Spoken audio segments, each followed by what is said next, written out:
Bonjour à tous. Bon, on est arrivé tout juste à l'heure avec précipitation. On est venu nous chercher au stand, on ne voyait pas l'heure passer dans toutes ces discussions. Merci d'être venus nombreux ce matin pour cet atelier sur les études préalables auprès des publics. Je vais me présenter rapidement et présenter les intervenants.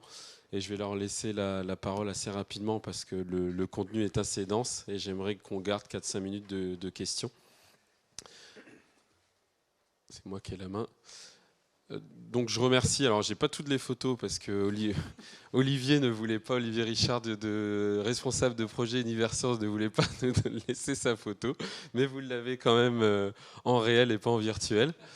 Bertrand Mazera, qui est chef de projet au nouveau musée, au musée d'art et d'histoire de Genève. Nathalie Candito, service expérience utilisateur au musée des Confluences. Et tu pourras ajouter après d'autres choses, je crois pas que j'ai oublié dans la présentation. Et puis en dernier, Pierre Croiset, qui est directeur des décodeurs associés et qui parlera là au nom d'une étude qu'on a réalisée pour le Muséum national d'histoire naturelle. Donc rapidement, en quelques minutes, moi Olivier Alloire, un directeur de l'Institut GC. En quelques mots, pour ceux qui ne nous connaissent pas, hein, ça fait 6 ou 7 ans qu'on organise un atelier et qu'on présente différentes études qu'on peut réaliser. On est un institut basé à Rennes, on est 6 collaborateurs aujourd'hui, avec des profils sociologues, anthropologues, statisticiens, économètres. Et on est spécialisé dans tout ce qui est études qualitatives, quantitatives. Alors quand je dis qualitative, ça va être des focus group, des observations, des entretiens. Que ça soit sur place, maintenant on fait aussi des tables rondes virtuelles à distance. Et aussi on fait beaucoup, même si c'est plutôt la dominante dans nos activités, plus quanti, parce que la demande des études se fait quand même beaucoup là-dessus, sur des questionnaires que l'on diffuse, soit auprès de publics, de visiteurs, d'habitants, d'usagers, sur tout type de projet. Donc notre secteur privilégié est le secteur culturel, les musées, les théâtres, les festivals qui viennent de reprendre cette année où on n'en faisait plus depuis 2 ans. Et après, maintenant, on travaille aussi depuis une dizaine d'années sur tous les autres secteurs, ce qui est enrichissant parce que ça permet aussi de mettre en place des méthodologies et des demandes particulières et spécifiques. Voilà. Donc voilà, quelques exemples quand même que je voulais vous montrer, même si vous pouvez aller sur notre site, vous aurez l'ensemble des références. Aujourd'hui, on a accompagné plus de 250 lieux ou événements culturels depuis 2005. Donc là, c'est les dernières, pour vous montrer quelques exemples. Par exemple, pour la Fondation Hélène et Édouard Leclerc, on a fait une étude de notoriété auprès d'un panel d'habitants du Grand Ouest.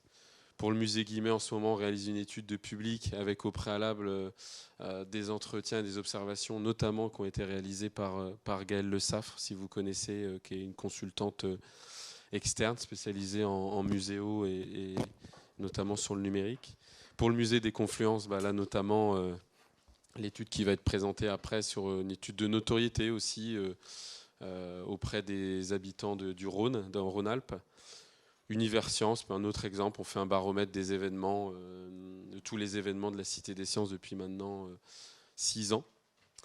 Voilà, une autre type d'étude, c'est une étude prospective qu'on a faite dans le cadre d'un futur lieu qui n'est pas encore sorti de terre pour le Grand Palais et pour la RMN et Universcience, où on a fait tout un travail qualitatif, un benchmark, des focus group auprès des familles, des entretiens, et puis un autre projet qui n'a rien à voir, qui est toujours en cours, sur un baromètre de l'esprit critique. Vous avez peut-être vu passer des choses. On a interrogé 3000 Français sur cette thématique-là, donc avec un questionnaire assez dense. Voilà, puis je passe vite, mais d'autres exemples. Là, on travaille sur la Corse. On fait toutes les études sur les musées de Corse en ce moment. C'est intéressant, ça nous fait aussi voyager. On avait peu voyagé pendant 2 ans, mais là, du coup, on ne connaissait pas la Corse, donc c'est une belle mission qui va démarrer. Là, on est en train de mettre en place pour une douzaine de lieux toute une étude. Enfin, chaque lieu aura son étude, donc c'est assez complexe. Et en plus, ils ont des méthodes de travail qui sont un peu différentes. Donc voilà, donc c'est un beau challenge. Voilà, on fait le baromètre du CMN, du MUSEM, et puis d'autres types d'études. Mais vous pourrez aller retrouver tout ça sur notre site. Je laisse la parole puisqu'aujourd'hui, alors je voulais axer sur les études préalables. On fait souvent des études a posteriori de la mise en place des projets, ou quand les publics sont déjà sur les lieux ou dans une exposition. Là, on voulait se dire, et ça devient de plus en plus régulier, on nous demande d'intervenir en amont dans le cadre de projets, refonte d'une grille tarifaire, refonte d'un PSC, création d'un nouveau lieu, etc. Donc c'est des études qui sont très intéressantes et qui permettent de cadrer des fois les projets et que nous, on trouve indispensables finalement. Donc c'est ça sur lequel je voulais axer la présentation aujourd'hui, en présentant 4 types d'études. Donc je vais laisser la parole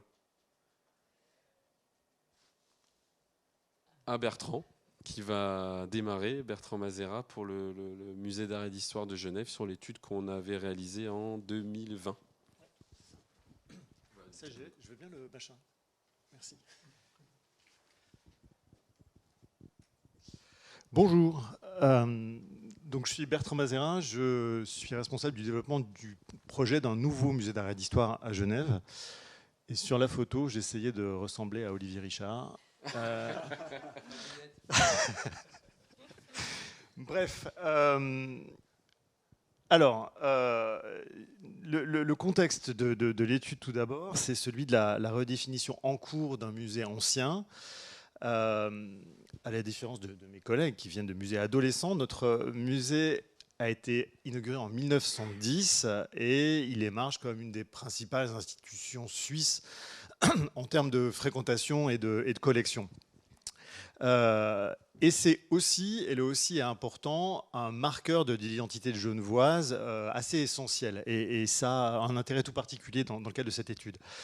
C'est important parce que Genève, ça n'est pas la Suisse. En tout cas, les Genevois défendent une spécificité au sein de la Suisse. Et c'est encore moins la France qui est pourtant toute proche. Et c'est Talleyrand qui disait il y a 5 continents et Genève. Et vous le verrez dans la suite de l'étude, ce tropisme est assez intéressant quand on essaie de se projeter sur ce que doit ou devrait être le musée d'art et d'histoire de demain et à quel public il devrait s'adresser.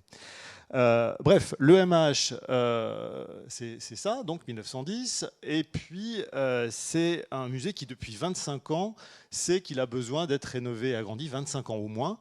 Et il y a eu, en 2016, l'échec d'une première tentative porté, attention, l'image est effrayante, dans le cadre d'un projet qui avait été amené par Jean Nouvel et qui a fait l'objet d'une votation d'initiative populaire et qui a été finalement refusé. Donc on est reparti au tout début avec une commission d'experts dans laquelle étaient présentes justement le musée des Confluences, le musée du Louvre, etc., pour essayer de donner des orientations souhaitables pour ce nouveau projet.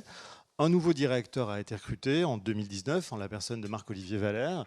Et donc on est relancé et un nouveau projet doit ou devait se définir. Et l'échange en était là lorsque GC est intervenu chez nous. Alors, les enjeux de cette étude... Les enjeux de cette étude, donc 2020, l'étude est conduite par GC et un nouveau projet scientifique, nous on dit un concept de musée en Suisse, commençait sa redéfinition et on était aussi dans une étape préliminaire de programmation architecturale. Dans la perspective d'un concours, je vous en parlerai si vous le souhaitez après, qui sera lancé normalement l'année prochaine. Donc dans ce contexte de relance, on a souhaité lancer cette étude avec 2 objectifs, 2 chantiers. Celui de la définition du projet culturel et, je viens de le dire, de la programmation architecturale. Donc il y avait à la fois des problématiques quantitatives de dimensionnement de l'établissement qui étaient en jeu à l'époque, avec la nécessité d'une anticipation de la fréquentation potentielle, de la zone d'audience, et puis des problématiques qualitatives en lien cette fois avec le positionnement du musée d'art et d'histoire, l'expérience de visite qu'il voulait faire vivre. Il y en avait beaucoup de choses à examiner et à tester. Voilà pour le contexte. Je t'ai vu regarder ta montre, il me reste encore combien de minutes? 5. C'est parfait. La méthodologie. La méthodologie, elle était plurielle. Donc il s'agissait d'une part, et c'est ce qu'on avait convenu avec GC, d'examiner les attentes du public à l'égard de ce nouveau musée d'art et d'histoire. le positionnement du musée dans le contexte culturel genevois existant, et puis les modes d'adaptation au contexte futur. Donc 3 axes méthodologiques, une enquête auprès des publics du Grand Genève, dans le cadre d'une enquête en ligne auprès de 805 personnes, une enquête en face-à-face auprès de 138 touristes étrangers rencontrés en ville et un questionnaire renseigné par 250 visiteurs au musée au sortir de leur visite. Ces 3 protocoles avaient été complétés par un important recueil de données de cadrage, par un benchmark et puis une analyse des éléments d'information touristique existants à propos du musée d'art et d'histoire, tant en ligne que dans les guides papier. Donc ça, c'était l'approche méthodologique. Concernant ça, il est important de préciser qu'à Genève, en 2020, on a eu une épidémie mondiale. On ne peut pas si vous en avez entendu parler. Alors nous, on a eu ça, et néanmoins, j'essaie, et je souligne leur pugnacité, a réussi à avoir des panels satisfaisants, en tout cas suffisamment significatifs pour pouvoir exploiter les résultats. Le touriste était plutôt rare, cela dit, mais on en trouvait en cherchant bien et en retournant toutes les pierres. Alors, les enseignements de l'étude. Alors, avant de parler des usages, je pense qu'il est important de parler des enseignements. Il y a eu plusieurs bénéfices, et d'ailleurs pas forcément là où on les attendait. Il y a eu d'abord des bénéfices assez tangibles, évidemment des évaluations chiffrées des publics potentiels, taux de captation, données touristiques, etc. Ça nous a d'ailleurs permis d'avoir une photographie un peu plus juste de l'image que les gens ont de nous, au-delà des fantasmes qu'on se fait de notre propre établissement et des représentations qu'on en a. C'est vrai que c'était aussi l'occasion d'avoir un retour d'image qui était intéressant et qui nous a permis d'identifier des faiblesses, elle aussi très pragmatique, hein, un déficit patent de signalétique en ville, par exemple. GC était en situation de visiteurs touristes, donc effectivement, ils ont pu s'égarer sans jamais nous trouver, donc c'était quand même une indication intéressante. Des faiblesses concernant la lisibilité de notre identité. Le MH, c'est un musée, mais c'est aussi 4 autres lieux qui sont associés sous un même étendard. Des faiblesses concernant le relais offert à l'image du MH de la part des opérateurs touristiques. Nous avons eu donc tout le loisir de nous crêper le chignon avec l'Office du tourisme après votre passage. Des faiblesses concernant la mise en valeur du MH, à l'époque en tout cas, sur le web. Et les choses ne sont pas abouties, mais beaucoup de choses ont été mises en œuvre depuis. Et un site internet sera lancé à l'automne. Et puis des forces aussi et des potentialités importantes. Une bonne image, un taux de recommandation voilà, de qualité de la part de ceux qui nous fréquentent. Une bonne notoriété auprès des Genevois et la potentialité d'une audience élargie et puissante dès lors qu'on réviserait notre positionnement. Et c'est là effectivement où la question des usages de l'étude se pose. Cette dernière minute sera tout à fait rentabilisée. Si je retrouve la bonne page. Oui, les usages, c'est essentiellement ceux d'un effet de levier. Il y a sans doute d'autres effets dans cette étude, mais j'insiste sur celui-ci parce qu'il constitue, à mon avis, une des caractéristiques du travail qui a été fait et puis de notre situation. Donc, notre musée est une institution municipale et dès lors, il y a une dimension politique forte au cœur du projet, ne serait-ce qu'en considérant l'éventualité d'un nouveau référendum lorsqu'un nouveau projet architectural va être soumis. Dès lors, le fait d'élargir l'assiette potentielle des visiteurs du musée au-delà, on en parlait tout à l'heure, des citoyens genevois, c'est-à-dire à l'adresse des non-votants, des Vaudois, des frontaliers, donc forcément, donc du Grand Genève, évidemment, il y a un sujet stratégique qu'on doit traiter avec nos tutelles. Et l'étude, pour ça, a vraiment quelque chose d'important pour nous parce qu'effectivement, elle donne à voir des logiques de territoire très très différentes et elles montrent très clairement que l'avenir du musée d'art et d'histoire ne peut pas se considérer dans le seul périmètre de la ville. Donc cette approche prospective, elle a permis de décentrer un petit peu le dialogue, peut-être pas encore suffisamment, mais il y a quelque chose qui est né des résultats. Autre confirmation d'intuition qui s'est vue documentée, c'est celle de notre positionnement à l'égard de l'expérience que nous envisageons de proposer au public et des usages, je suis navré pour mes collègues, on en parlait aussi tout à l'heure, les usages que nous souhaitons proposer dans le musée réouvert. On développe en effet depuis quelque temps le postulat d'une évolution forte de la place des musées dans les sociétés contemporaines et surtout des décennies à venir, au croisement des grandes transitions digitales, démographiques, environnementales qui sont en train de se jouer. Et dans cette démarche prospective, je réutilise le mot, on est vraiment en train d'imaginer d'autres manières d'être dans le musée et à ce titre-là de situer d'autres usages avec une plus grande mixité qui remet quand même toujours un lien avec le monde de la création et des arts. Donc on est vraiment dans ce travail de prototypage. On est en train de travailler à des espaces de tiers-lieux, à des nouvelles manières d'approcher l'exposition. D'ailleurs, dans la suite de l'étude, qui nous indiquait que les 2/3 des visiteurs auraient payé plus cher seraient quand même entrés si le billet d'entrée avait été plus cher. Suivant vos prescriptions, on a tout rendu gratuit pour justement éprouver de nouveaux usages et voir un petit peu comment ça fonctionnait. Donc voilà, dans cette étude-là, des effets de levier intéressants, des intuitions confirmées, et puis voilà, d'autres hypothèses d'expérience qu'on a pu tenter ces derniers temps. Voilà, j'ai déjà fait beaucoup trop long. Merci beaucoup.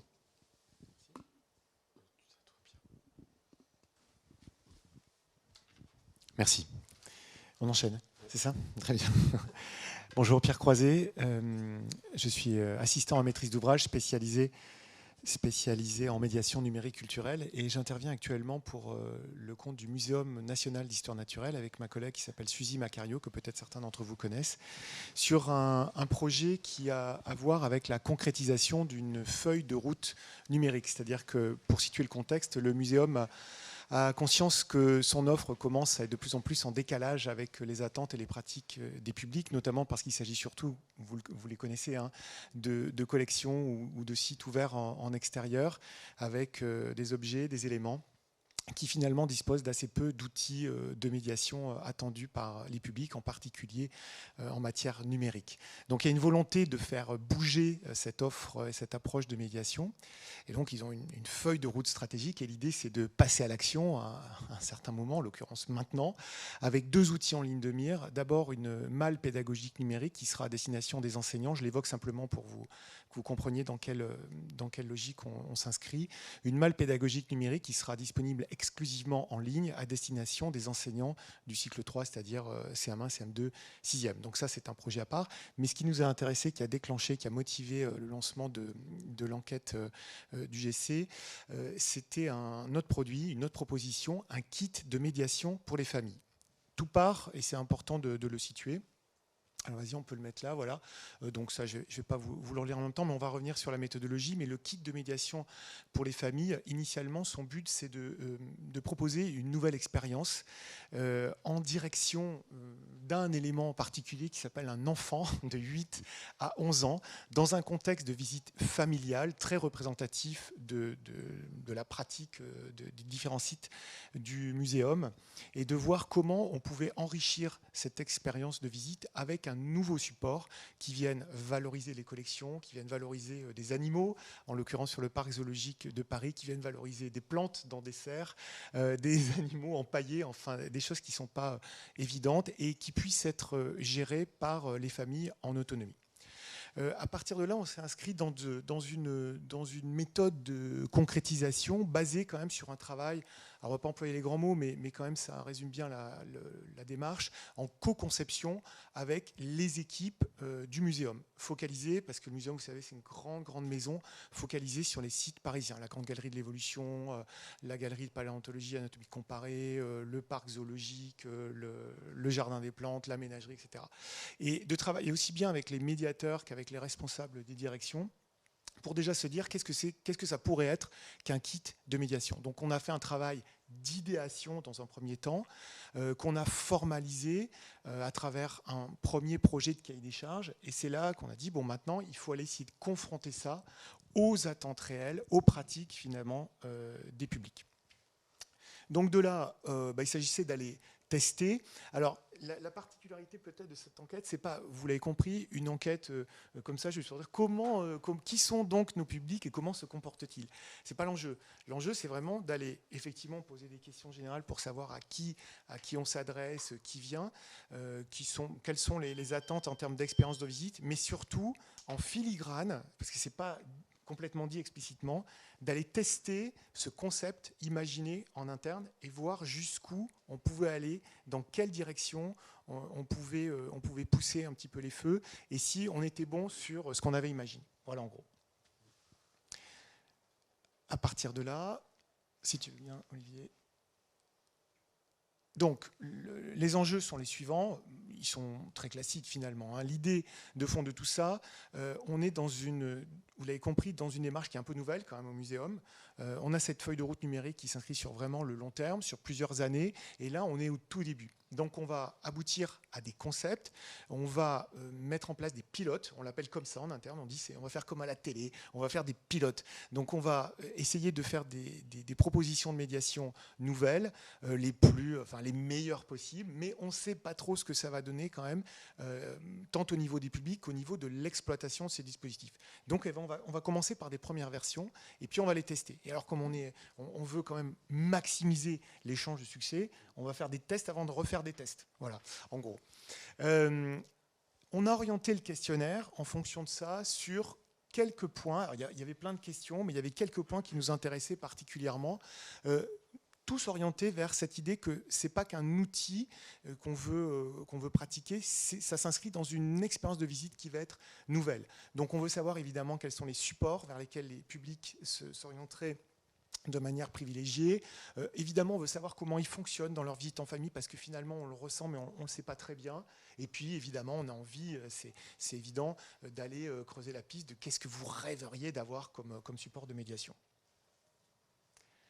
De là, j'essaie intervient avec une étude qualitative et quantitative. Donc la méthodologie, Olivier, dans les questions tout à l'heure, saura beaucoup mieux répondre à ça que moi, parce que c'est son métier, hein, tout simplement.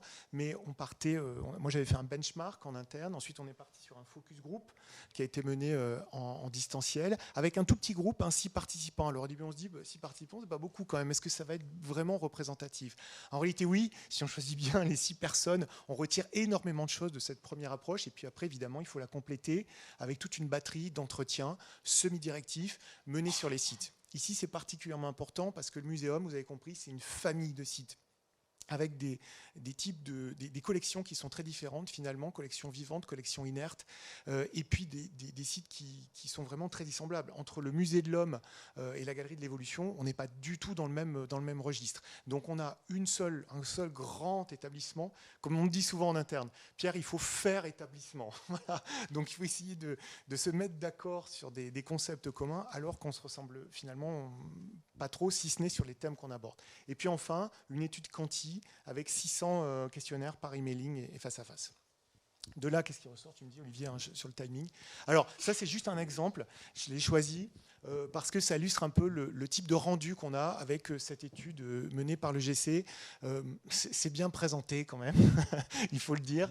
C'était très lisible, très compréhensible, parce que parfois, ce qu'on redoute, c'est de se retrouver avec des tableaux, effectivement, des diagrammes, des choses, et se dire, bon, ok, je ne suis pas plus avancé qu'avant, parce que comment je démêle tout ça? Donc là, c'était bien organisé. Alors, j'ai pris ça là presque au hasard. C'est juste pour vous donner une idée un peu de la structure, une des structures de clientèle. Vous voyez, on a des sites quand même qui, pour certains, alors est-ce que c'est une bonne nouvelle, pas une mauvaise nouvelle, ça c'est un autre débat, mais qui fidélise quand même beaucoup. Vous voyez, le parc zoologique de Paris, c'est quand même 69% d'habitués. Donc quelque part, ça pose quand même un petit souci, et c'est pour ça aussi qu'il y a une recherche de nouvelles propositions de médiation. Puis après, on voit des choses, mais qui étaient un peu imaginées au départ. Hein, dans le panel, on a une surreprésentation des femmes. Bon, bah là, ok, là aussi, je ne vais pas lancer le débat. Mais Olivier, tu pourras l'évoquer. Juste là, on était bien sur on n'est pas sur l'ensemble des publics de chaque lieu, on était sur les publics qui viennent accompagner au moins d'un enfant de 8-11 ans. Et oui. Mais bon, n'empêche. Bon, bref, ne lançons pas ce débat. Alors, après, si vous voulez, mais pas tout de suite. On n'a que 3 minutes. On peut peut-être passer à la diapo suivante. Donc là, quels étaient finalement les usages qui étaient recherchés à travers cette étude? Évidemment, préciser la cible. Alors, c'est là où on va retrouver, je ne vais pas toutes les lister, ça va être trop long, mais on retrouve des questions qui apparaissent au fur et à mesure. On se dit, on a fait un vrai choix, on est content hein, dans un collectif, c'est les 8-11 ans, c'est notre cible, on le sait par cœur, tous les médiateurs le disent sur site, c'est ça qu'il faut. Ok. Mais si on fait un kit de médiation pour la famille, comment on fait quand la famille se compose aussi d'enfants qui n'ont pas 8 à 11 ans, qui ont 4, 5, 6? On les met de côté et on s'est vite dit tous, non. il va bien falloir les intégrer. On ne peut pas imaginer que le gamin ou la gamine de 8-11 ans est tout seul avec son kit pendant que la famille, les parents ou les grands-parents sont en train de s'occuper des petits. Donc on s'est posé cette question et on a testé le public là-dessus pour vérifier, pour leur dire au fait comment on le gère avec la fratrie. Voilà, ce type de questions. Ensuite, la question élémentaire, est-ce que vous trouvez que le kit c'est une bonne idée? Et là, faut s'attendre vraiment à tout. Il ne faut pas avoir peur de se faire peur. D'accord, parce qu'il faut accepter la règle du jeu. Le public peut être en complet désaccord avec le super concept qu'on a sorti au bout de 3 ateliers de co-conception en interne. Bon voilà, puis après tester le format, identifier les contenus, s'assurer aussi de l'acceptation de la dimension numérique. Grand débat en interne au muséum pour savoir, oui, mais ok, c'est bien gentil, on veut faire du numérique parce que c'est tendance, parce qu'on sait qu'il y a un besoin. Mais on n'a pas envie que les enfants, qui sont toute la journée collés devant un écran, on vienne les remettre encore devant un écran alors qu'on a nos belles collections, nos beaux animaux, nos jolis thèmes sur, etc. etc. Voilà. Donc il y a eu tout un jeu là-dessus sur se dire, ok, on en a besoin, qu'est-ce qu'on accorde comme place, jusqu'où les publics sont prêts à aller, parce qu'eux aussi sont conscients de ça, ils sont confrontés à ça. Alors, au final, quels sont les apports décisifs? On a appris beaucoup de choses. D'abord, sur le point que j'évoquais tout à l'heure, oui, le public nous dit il faut associer les plus petits. Vous ciblez les 8-11 ans, c'est très bien, c'est très gentil, mais on va pas se couper en deux. On veut une expérience familiale, donc forcément inclusive au sens de on englobe tout le monde. Donc débrouillez-vous. L'acteur principal, c'est le 8-11 ans. C'est lui qui a la maîtrise de la tablette, de l'outil principal de visite. Mais les petits, il faut que d'une manière ou d'une autre, ils soient associés. Ok, on verra comment on s'en charge. Rendre l'enfant autonome de 8-11 ans. On a eu un doute là-dessus. Quand on a vu arriver les questionnaires, on s'est dit « Ah tiens, c'est bizarre, les gens disent finalement, donnez l'outil au gamin et puis mettez-le en autonomie. » Mais en relisant les réponses, on a compris qu'il y avait un autre sens à donner. C'est pas avec la famille, on est d'un côté et l'enfant est de l'autre. C'est pas ça. C'est lui qui a l'outil numérique, c'est lui qui le pilote, mais toute la famille est associée. Vous voyez, c'est des petites choses comme ça qui peuvent peut-être paraître évidentes, mais qui ne le sont pas en réalité et que l'étude nous a permis vraiment de clarifier. Sur le côté aussi ambivalence numérique totale, il y en a marre du numérique et en même temps, votre médiation là, à base de cartels et de vitrines, vous ne pouvez pas nous rendre les trucs un peu plus interactifs? Oui, d'accord, vous voulez quoi? Je sais pas, un truc avec un écran par exemple. D'accord. Donc, je trouvais la juste part des choses et ce qu'on voit, c'est dans la diapo suivante, Olivier, on peut la passer, je crois. Voilà. C'est que, alors celle-là, elle était vraiment très très importante. D'une part parce qu'on nous dit, avec tout un tas de précautions sur le numérique, oui, attention, machin, on préfère des trucs physiques, mais 88% des répondants, quand même, attendent du numérique. Variable selon les sites. Quand on est sur le parc zoologique, il y a une moindre attente sur le numérique. Et le deuxième enseignement qui était très important pour ce projet, c'est le public qui nous dit on ne veut pas utiliser notre smartphone, on ne veut pas utiliser nos tablettes, vous allez nous prêter le matériel. Et pourquoi? On s'en doute, j'aurais pas la batterie, j'aurais pas suffisamment de mémoire, je vais pas me prendre la tête à télécharger du truc. Et on avait un vrai problème aussi de réseau Wi-Fi sur les différents sites. Donc ça, c'est un élément aussi, si on fait un kit de médiation pour les familles, on doit penser qu'on va devoir le prêter au public. Voilà, je ne vais pas plus long là-dessus. Et en conclusion, je dirais que cette étude, elle est vraiment fondamentale parce que sinon, en co-conception, il y a un moment où on est obligé de s'arrêter parce qu'on se rend compte qu'on est en train de bosser entre gens qui connaissent par cœur les parcours de visite, qui connaissent par cœur le métier de médiation, qui certes connaissent bien les publics, mais on ne peut pas se mettre dans la tête des gens qu'on accueille. Surtout quand il faut amener quelque chose qui est nouveau pour le muséum et nouveau pour le public. Donc aujourd'hui, ça nous a amené cette étude à remettre quelques éléments en question. Et il y a notamment un aspect, je terminerai là-dessus, qui est peut-être le plus stressant, c'est qu'on ne sait toujours pas aujourd'hui quelle forme va prendre ce kit. On sait qu'on est sur du numérique, il y a forcément une tablette qui se balade quelque part, mais on a imaginé que l'expérience soit hybride, ça aussi c'est ce qui ressortait de l'étude, donc les gens veulent aussi des crayons de couleur, veulent aussi du papier, des origamis, des choses comme ça, il faut qu'on réussisse à assembler le tout, et donc on va rester en co-conception, on va lancer un appel d'offres là dans le courant de l'été, aller chercher un designer, et on va lui dire voilà, on a des éléments dont on est sûr, et puis tout un tas d'autres qu'on ne sait pas, et notamment, le plus important, on ne sait pas ce qu'on veut. Et là, vraiment pour terminer, on a le public qui nous dit le mieux pour nous, ça serait un petit gilet d'explorateur. Et ça, tous les gens sont d'accord dans l'étude, vraiment, plutôt que le sac à dos, la mallette ou quoi, le petit gilet avec plein de poches, super. sauf qu'au muséum, le gilet, c'est juste ingérable. Donc là, on va se trouver dans ce qui peut arriver avec ce genre d'études, c'est qu'on ne va pas suivre une des demandes principales du public, juste parce que techniquement, on ne sait pas faire. Voilà, merci.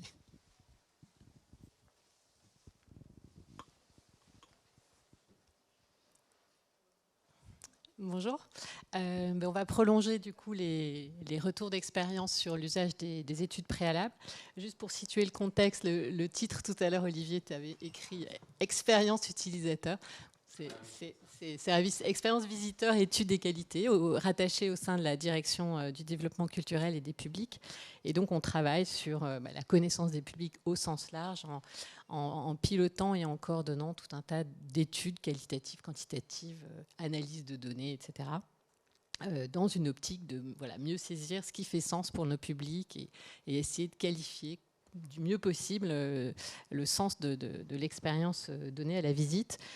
Ici, je vais vous parler de quelque chose d'un peu particulier qu'on a fait. Donc, on travaille déjà avec le cabinet GECE dans le cadre de notre observatoire permanent des publics, donc une enquête annuelle qui est menée au long cours toute l'année depuis déjà quelques années, qui se fait à la fois en fin de parcours in situ, mais aussi on a dupliqué le questionnaire en ligne par rapport à la réouverture, on va dire, post-confinement et aux nouvelles contraintes qui s'imposaient à nos publics. Et donc, c'est un petit peu en complément de ces outils existants que cette étude préalable, qui pour nous s'inscrivait dans le cadre d'une réflexion qu'on avait, d'une évolution possible de notre politique tarifaire. Alors, pas la politique tarifaire au sens global, c'était plutôt de réfléchir à nouveau sur le prix d'entrée, à la différence des institutions dont on vient de parler. On est relativement un jeune musée, donc 8 ans après l'ouverture en décembre 2014. Donc, on avait à l'origine déjà pas mal travaillé cette question du positionnement du tarif en lien avec la philosophie du musée. On est sur un principe de biais unique qui permet de voir autant les salles permanentes que temporaires. Un tarif qu'on avait fixé à l'époque à 9 €, donc pour voir l'ensemble de l'offre. Et on avait tenu compte déjà à l'époque on va dire des études qui existaient, qui étaient disponibles dans la littérature, qui montraient qu'il y avait un petit peu des seuils de renoncement qu'il fallait éviter de franchir si on voulait quand même rester accessible. Donc voilà un petit peu le contexte dans lequel cette réflexion, on va dire, elle a été réactivée dans un contexte de crise qu'on a tous connu. Donc cette politique tarifaire qui était restée inchangée depuis l'ouverture et un contexte de baisse de fréquentation lié bien évidemment à la crise. Et du coup, on a voulu réfléchir plusieurs années après sur ce qui avait finalement permis de faire un certain nombre de choix et de regarder donc de façon assez fine quels éléments tangibles on pouvait essayer d'avoir pour pouvoir orienter et nous aider dans ces choix. Donc voilà, en termes d'enjeux, c'était donc revoir un petit peu les principaux fondements, réfléchir aussi sur l'impact économique, mais aussi les enjeux, on va dire la question de l'acceptabilité sociale, de l'impact de telles mesures. Donc on a fait une première analyse en interne, fine, de nos données de billetterie, en regardant la part des gratuités, des réductions, le poids que ça représente par rapport à notre fréquentation globale, etc. Et on avait besoin effectivement de compléter toute cette réflexion en interne par une étude complémentaire. Tu peux peut-être juste passer. En termes de démarche, ce qu'on a fait, c'est d'abord on a échangé avec des professionnels du secteur pour voir un petit peu comment ils s'étaient pris d'un point de vue méthodologique pour faire évoluer leur politique tarifaire. On a fait cette étude diagnostique, nous, d'abord en interne. Dans le cadre du baromètre annuel que j'évoquais tout à l'heure, on a ajouté des indicateurs qui étaient donc auprès de nos publics, des indicateurs qui permettaient de voir comment, au vu de leur expérience, ils jugeaient finalement le tarif d'entrée, en réexpliquant à chacun, parce qu'on peut avoir bénéficié de la gratuité et du coup pas être complètement concerné par le sujet, mais simplement d'évoquer, au vu de l'expérience, Sachez que le billet d'entrée est à 9 € valable à la journée et qui permet de voir l'ensemble des expositions. Est-ce que vous jugez ce tarif accessible, raisonnable? Donc voilà, on avait ajouté des indicateurs et en ajoutant un autre qui était quel prix il consentirait à payer si ce tarif d'entrée devait évoluer. Donc ça nous a donné dans un premier temps des éléments assez tangibles de la part de notre visitorat. En parallèle de ça, on a fait un petit benchmark pour savoir comment notre politique tarifaire et notre tarif d'entrée se situaient au sein d'autres institutions, on va dire, comparables, à l'échelle à la fois locale, nationale, et on a aussi regardé quelques exemples à l'étranger. Et puis, dernier volet, c'est l'enquête qu'on a menée avec le cabinet GECE, donc une enquête habitant à l'échelle de la métropole et un peu plus largement Rhône-Alpes sur vraiment cette question du consentement à payer et on va dire, de nos hypothèses d'évolution. Sur la partie méthodologique, à la limite, s'il y a des questions, c'est pareil, parce que le mode de recrutement, moi, c'était pas une modalité d'enquête qu'on avait déjà éprouvée ou expérimentée. Donc, un recrutement via les réseaux sociaux avec des publicités suggérées, ciblées. On a visé un échantillon de 1230 répondants, voilà, redressé avec la méthode des quotas.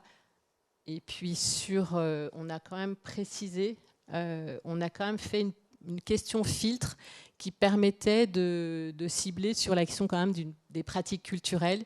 Donc on a, du fait du confinement, on est revenu à une cible qui permettait de filtrer sur une pratique, au moins une des pratiques parmi une visite du musée, d'exposition, un site, assister à une conférence ou assister à un spectacle, au moins une fois depuis 2018. Pour pas être, voilà, on n'était pas non plus sur une enquête habitant visant à connaître le nom public, par exemple. Donc on avait quand même ajouté cette question filtre pour resserrer un petit peu la focale. Voilà, pour dire vite. En termes d'usage, mais comme le disaient mes collègues, enfin Bertrand aussi tout à l'heure, c'est vrai que ces enquêtes, elles permettent d'objectiver aussi un certain nombre d'intuitions qu'on peut avoir et de voir, voilà, concrètement, j'ai pas mis de résultats ici parce que c'était pas non plus la commande de la part d'Olivier, c'était qu'on explique plutôt dans quel contexte ce type d'études sont utilisées et puis au final à quoi ça nous sert. Donc c'est vrai que ça permet d'avoir des données tangibles, objectivées, qu'on partage à l'échelle de la direction, du conseil d'administration. Elles sont vraiment complémentaires avec les autres données qu'on avait déjà recueillies.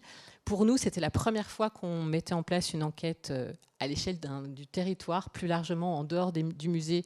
Donc on a eu des éléments précieux sur la notoriété, qu'elle soit spontanée ou assistée.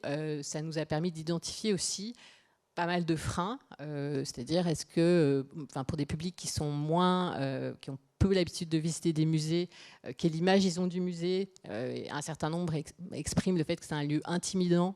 On a pu voir aussi une part non négligeable de publics qui finalement méconnaissent et l'institution et son offre, sa proposition culturelle, son positionnement.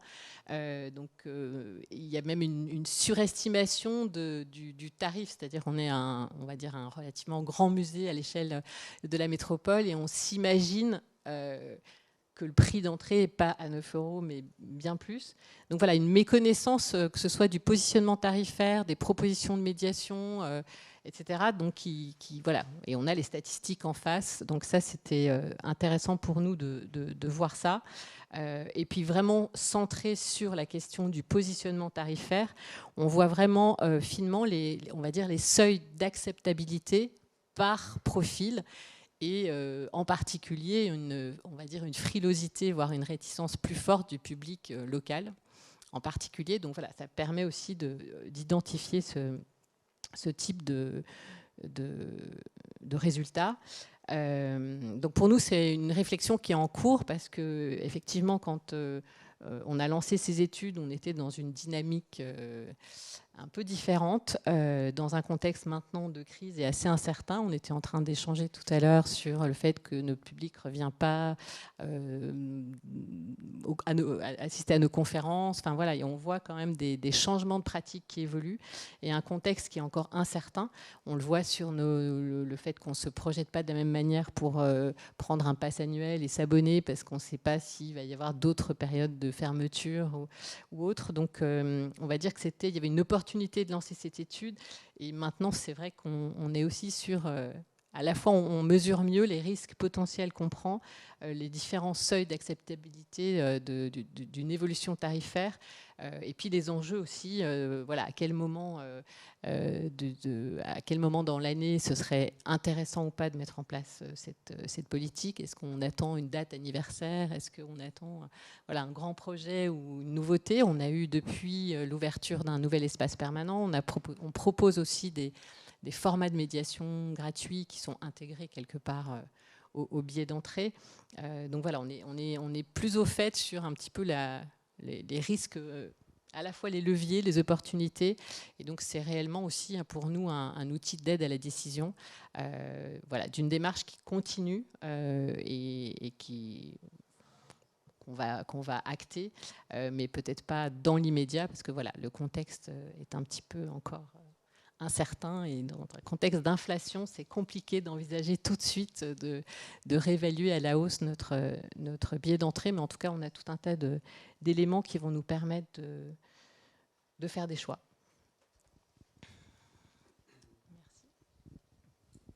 Merci. Bonjour, Olivier Richard, donc, je travaille à l'Observatoire des publics à Universcience, donc, qui regroupe la Cité des sciences et de l'industrie et le Palais des découvertes. Et on travaille notamment sur l'ensemble des observatoires permanents des publics et des études de réception plus classiques. Et ce qu'on va vous présenter très rapidement, si j'ai bien compris, puisqu'il nous reste à peu près 30 secondes. 1 minute.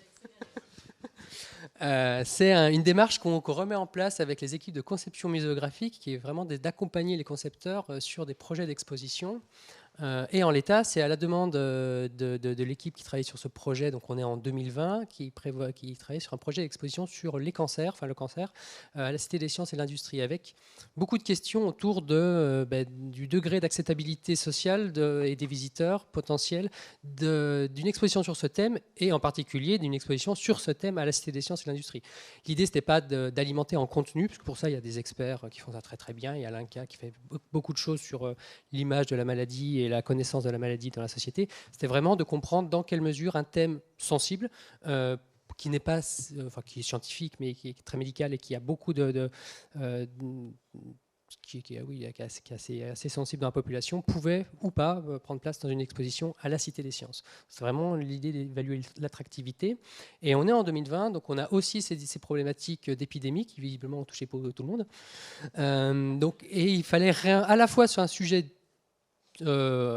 difficile un peu complexe, et il fallait réinventer aussi des méthodologies, ce qu'on a fait avec GC, où on a mis en place une étude qualitative et également une étude quantitative sur la base des éléments identifiés dans l'étude qualitative pour mieux les comprendre, les approfondir et les objectiver.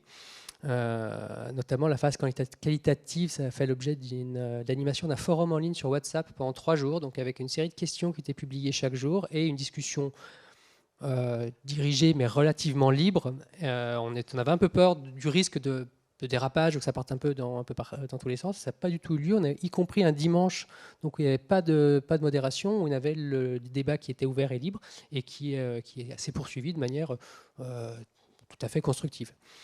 Sur la base des résultats de cette phase qualitative, on a donc construit derrière un questionnaire en ligne pour objectiver un certain nombre de points, donc auprès de 1000 participants via un panel visiteurs-non-visiteurs, pour plus approfondir les questions sur les sous-informations sur le cancer, l'opinion pratique et contexte à risque, mais aussi et surtout le degré d'intérêt pour une exposition sur ce thème à la Cité des sciences, et les modalités préparation de visite attendue, qui sont des points qui sont sortis de la phase qualitative.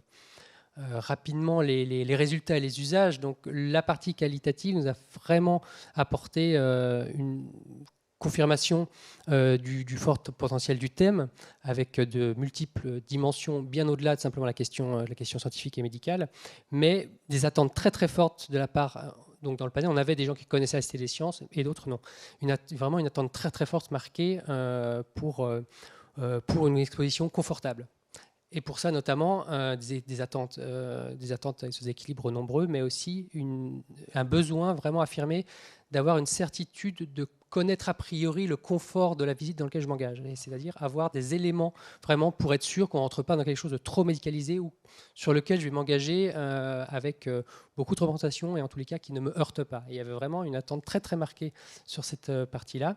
Et au-delà d'une très forte curiosité pour une exposition sur ce thème, une grande confiance donnée à l'établissement. Le fait d'être à la Cité des Sciences et de l'Industrie, on a tout l'imaginaire ou l'expérience du site, du lieu et de l'institution qui accompagne la proposition et qui construit quand même une confiance.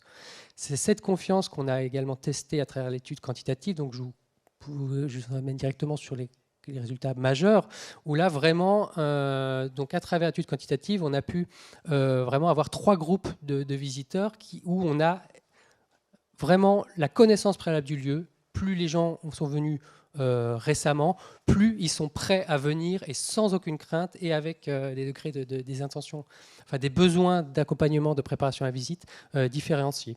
Donc on voit que ceux qui connaissent, qui ne sont certainement pas prêts à venir voir une exposition sur ce type, sont plus souvent que les autres, ceux qui n'ont jamais entendu parler des sciences, et au contraire, ceux qui viendraient sans aucune crainte sont ceux qui l'ont visité il y a moins de 5 ans.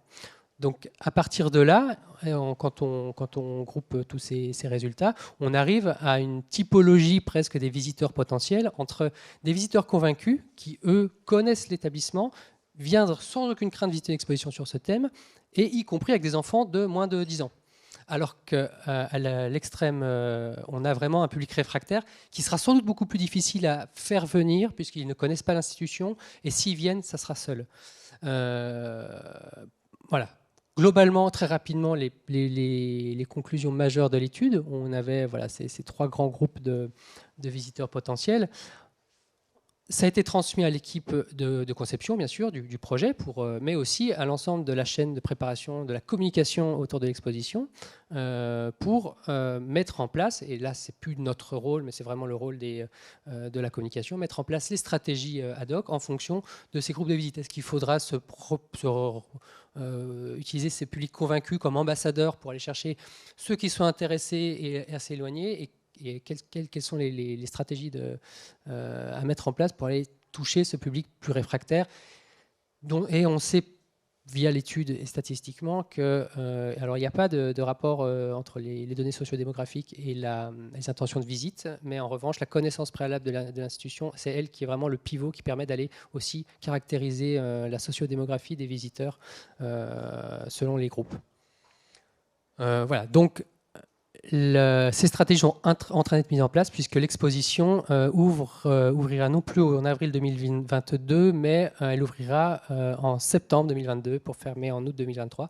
Donc voilà, si voilà les résultats en tous les cas en termes muséographiques, c'est à partir de cet automne à la Cité des Sciences et de l'Industrie. Merci. Merci, on a terminé, on n'a pas le temps aux questions. Je crois pas. Bon, c'est pas très grave. Si vous voulez, si vous avez des questions ou poursuivre les discussions sur des projets d'études ou même avec les intervenants, vous pouvez venir. Il y a un petit buffet froid et un verre offert mis dans 10 minutes au stand. Donc pour ceux qui veulent poser des questions ou discuter tout simplement. Donc je vous y invite à venir sans difficulté. Et merci aux 4 intervenants d'avoir participé et d'avoir respecté le timing.